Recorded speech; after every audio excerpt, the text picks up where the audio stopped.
আসসালামু আলাইকুম রহমতুল্লাহ। যারা ভিডিও দেখছেন সবাইকে আন্তরিকভাবে শুভেচ্ছা, সালাম, শ্রদ্ধা, ভালোবাসা। আমারও ইচ্ছা ছিল এই মাটিতে শোয়ার জন্য, কিন্তু আমার তো এখানে নয়। আমি যেখানে থাকি আমাকে সেখানেই চলে যেতে হবে, 24 পরগনায়। এমন কবরস্থান আপনারা দেখেছেন কখনো? এত সুন্দর, এত পরিষ্কার, যেন বাড়ির মতো। দেখুন, এত বড় কবরস্থান, প্রায় 8-10 বিঘার মতো। কিন্তু আপনি দেখুন কোথাও কোনো নোংরা আছে কি? মিস্ত্রিরা কাজ করছে। আজকের আমাদের ওই কবরস্থানের গেট হবে, গম্বুজওয়ালা গেট, 5 বিশিষ্ট গম্বুজ হবে।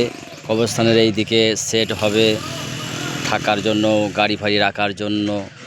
আর সবথেকে গুরুত্বপূর্ণ, বেশিরভাগ কবরস্থানে দেখবেন, বেশিরভাগ জায়গায় গ্রামে, 100টার মধ্যে 99টা গ্রামে তাদের মাইয়েত মারা যায়। মাইয়েত মারা যাওয়ার পরে হয়তো জোহরের পরে মাটি, সেই জোহরের পরে মাটির সময় তারা কি করে জানেন? তারা ঘরে নামাজ পড়ে না, তারা মসজিদেও পড়ে না, কিন্তু জানাজার নামাজ ফরজে কিফায়া, কিছু মানুষ পড়লে আদায় হয়ে যাবে, সেই নামাজ বাদ দিয়ে সেই নামাজটা নিয়ে, আর ফরজ নামাজ যে জোহর আসর মাগরিবে যে ফরজ, এটা না পড়লে গুনাহ হবে, তারা এই নামাজ পড়ে না। আমরা আমাদের গ্রামে বলছি, আমাদের গ্রামে আমরা যাই যখন মাইয়েতের মাঠে, জানাজার মাঠে, তখন গিয়ে দেখি 3 লাইন অলরেডি দাঁড়িয়ে আছে। 3 লাইন, তারা কোথায় নামাজ পড়লো? তারা মাইয়েতটা নিয়ে সেখানে দাঁড়িয়ে আছে জানাজার নামাজ পড়ার জন্য।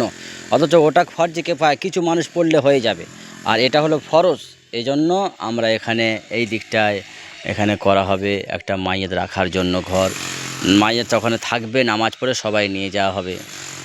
হ্যাঁ, পরবর্তীকালে সেট হবে অনেক কিছু ইরাদা। হ্যাঁ, তো এখানে গিয়ে আপনি দেখুন কবরস্থান কত পরিষ্কার। আমি আপনাকে বোঝাতে চাচ্ছি, বড় বড় বিল্ডিংয়ের দিকে তাকানোর কোনো দরকার নেই। এইখানে দেখুন কত বিল্ডিংওয়ালা মানুষ, সবাই শুয়ে রাখা হয়েছে।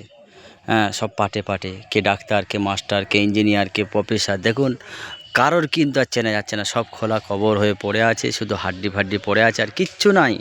ঠিক তেমনই, যে যতই আঁচড়ায় সকাল থেকে সন্ধ্যা পর্যন্ত কিছুই নিয়ে যেতে পারবো না, পরকালের জন্য চিন্তা করি।